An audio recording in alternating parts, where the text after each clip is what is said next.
ஆரம்பிக்கலாமா? திரும்பவும் ஆரம்பிக்கிறேன்.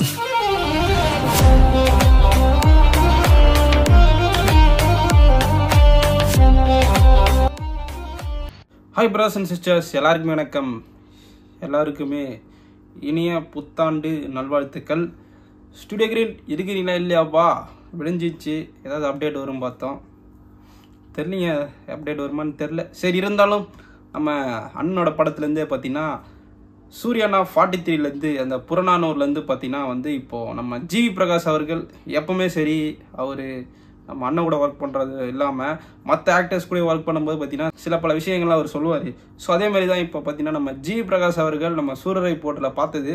ஸோ அதே மாதிரி தான் இன்னும் மனுஷன் பார்த்தீங்கன்னா நம்மளுக்காக ஒரு பெரிய அப்டேட்லாம் கிடையாது, ஒரு முக்கியமான ஒரு அப்டேட். ஓகேங்களா? ஃபர்ஸ்ட் சிங்கிள் சூர்யானா 43லேருந்து பார்த்தீங்கன்னா வந்து நம்ம அவங்க வந்து ஒரு ஃபோட்டோவும் ரிலீஸ் பண்ணியிருந்தாங்க. நம்ம ஜி பிரகாஷ் அவர்கள், நம்ம சுதா கங்கரா, அதுக்கப்புறம் நம்ம ஜிவியோட 100வது படம் இது. ஸோ இதில் பார்த்தீங்கன்னா ஃபஸ்ட்டு சிங்கிள் நம்ம அவங்க வந்து பாடியிருக்காங்க போல இருக்குது. என்ன சாங் நம்மளுக்கு தெரில.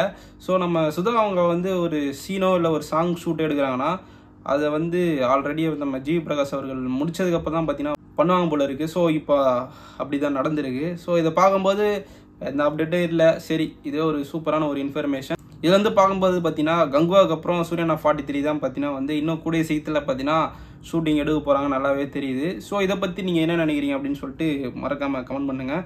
நம்மளுக்காவது பரவாயில்ல, இந்த ஒரு அப்டேட் வந்திருக்கு. நம்ம அஜித் சாரோட ஃபேன்ஸு நம்மளோட மோசனே சொல்லலாம், எந்த ஒரு அப்டேட்டும் வரல. அவங்களும் வந்து நம்மளை விட பயங்கரமாக வந்து அப்டேட் எங்கேன்னு கேட்டுன்னு இருக்காங்க. எந்த ஒரு படமே வரலையே, எந்த ஒரு அப்டேட்டுமே வரலையே அப்படின்னு சொல்லிட்டு. ஏன்னா வாரிசு துணிவு ரெண்டுமே ஒன்றா தான் ரிலீஸ் ஆச்சு.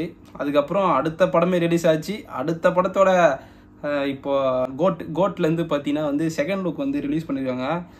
எனக்கு என்ன பண்ணுறது தெரில. நம்ம வெங்கட் பிரபு அவர்கள் பைக்கு உண்மையிலே அது செம்மையாக தான் இருக்குது. பட்டு இந்த பைக் ஓட்டுன்னு போகிற நம்ம விஜய் அவர்கள் சூப்பராக இருக்குது. பின்னாடி அது என்னன்னே தெரிலிங்க. அது வந்து டபுள் ஆக்ஷனா இல்லை அது வேறு ஏதோ நினைக்கிறேன். எனக்கு அது நம்ம தளபதி மாதிரியே இல்லை ஃபஸ்ட்டு. அது என்ன சொல்கிறதுன்னு எனக்கு சுத்தமாக ஐடியா கிடையாது. நான் தப்பாக எதுவுமே சொல்லலை. வெங்கட் பிரபு வேறு ஏதோ யோசிக்கிட்டு வரும். இதை பார்க்கும்போது ஹாலிவுட் லெவலில் இருக்கியாப்பா அப்படின்னு நீங்கள் நினைக்கலாம். பட்டு இதெல்லாமே ஓகே தான். பட்டு பைக் ஓட்டுற ஒரு விஜய் சூப்பராக இருக்கார். ஃபர்ஸ்ட் லுக் கம்பேர் பண்ணும்போது வந்து ரெண்டு லுக்குமே வந்து நம்ம விஜய் அவர்கள் வந்து எனக்கு பெருசாக வந்து பர்சனலாக எனக்கு வந்து அந்தளவுக்கு வந்து ரெண்டுமே லுக்கும் எனக்கு வந்து அந்தளவுக்கு இல்லை. ஸோ இந்த ஒரு செகண்ட் லுக் பார்த்தீங்கன்னா பைக் ஓட்டுறவர் வந்து ஓகே. பின்னாடி உட்காந்து தளபதி அவர்கள் வந்து எனக்கு அது என்னன்னாங்க தெரியல. அது டபுள் ஆக்ஷனா இல்லை வேறு ஏதோ ஒன்றா. நான் என்ன சொல்கிறேன்னா தப்பாக நினச்சிக்காதீங்க. அது படம் போகும்போது தான் இது என்ன கேரக்டர்னு கண்டிப்பாக சொல்ல முடியும். என்ன கதை. நம்ம இதுக்கு முன்னாடி வெங்கட் பிரபு அவர்கள் ஏலியனு ஏதோ சொல்லியிருந்தாரு. ஸோ அதுவா என்னன்னு தெரில. கொஞ்சம் ஏதோ ஒரு மாதிரி புதுசாக ஒரு ஜேர்னல் ட்ரை பண்ணுறாரு. ஸோ நம்ம வெயிட் பண்ணி தாங்க பார்க்கணும். ஸோ இன்றைக்கி கிடைச்ச ஒரு இன்ஃபர்மேஷன் இது தாங்க. தேவையில்லாமலாம் பேசாதுன்னு நினைக்காதேன். இதுக்குன்னு தனியாக நம்ம வீடியோ பேச முடியாது. ஸோ இதை பற்றி நீங்கள் என்ன நினைக்கிறீங்க? உங்கள் கோட்டை பற்றி நீங்கள் என்ன நினைக்கிறீங்க? அந்த லுக்கை பற்றியும் சரி மறக்காமல் கமெண்ட் பண்ணுங்கள். அடுத்த வீடியோவில் வந்து சந்திப்போம்.